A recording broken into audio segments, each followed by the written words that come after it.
morning. It's Saturday morning, and instead of my house being a hubbub of a dozen or 2 dozen people getting ready to go out in pairs to knock on doors, it's just me. So I got a call yesterday. So what we're doing is we're calling everybody in the 154th Legislative District. That's Jenkintown, Springfield, and Cheltenham. And my name is Adrienne Redd, and I'm running for state representative in this district. And so we're calling everybody. And so one of my volunteers called a lady in Beaver Hill, which is our biggest apartment complex here in Jenkintown. And so this video is for Ms. Edie Podolsky of Beaver Hill in Jenkintown, Pennsylvania. And she asks, what can we do about mass incarceration? So mass incarceration is a big problem that we have created over the course of the past 4 or 5 decades. It has its roots in the first war on drugs, which was not Ronald Reagan's war on drugs, but Richard Nixon's war on drugs, in which he wanted to try to associate drug use with the anti-war movement. And he wanted to particularly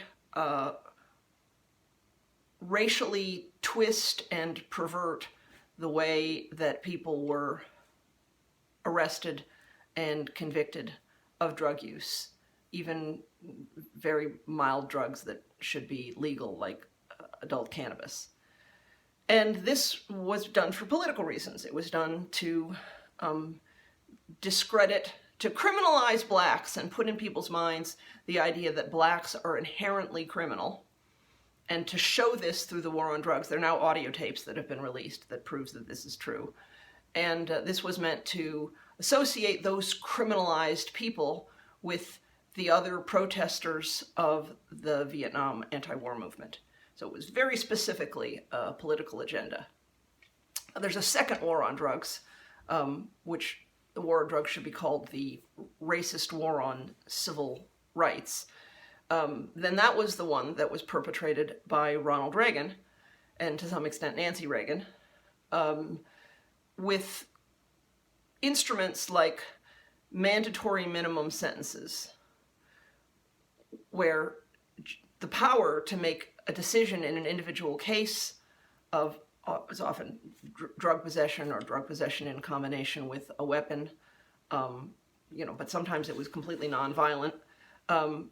And this was to take the power of sentencing away from judges and put that in the hands of the legislature, that is to say laws that said mandatory minimum sentences. So this puts people in prison for longer. And then there are other kinds of crackdown and tough on crime and zero tolerance kinds of policies, which are often shown to be extraordinarily ineffective. One of these was 3 strikes and you're out. And the strikes were 3 felonies, and the being out was a life sentence, first instituted in California. This is a terrible, terrible idea, because sometimes when people knew that they had committed 2 crimes, they just went, well, I'm here and this is happening. You can have several counts against you in a given instance where you're committing a crime. And it had an unintended consequence, which is, in fact, it worsened violent crimes in some cases. And again, filled up prisons with people who were now serving life sentences. There are so many pieces to mass incarceration. It's impossible to talk about them all here, but I'm going to try to make a series of videos. Right here in Montgomery County, we've had a number of very fine, honorable public defenders who have protested against cash bail, which can destroy people's lives. We have some very wise and careful and involved people who are working on youth courts, which is a good solution to try to end the school-to-prison pipeline and have the punishment or the response to misbehavior at the school level not instantly be criminalized and just push somebody into the jail system. And one of the hugest things is to get rid of profit in the penal system.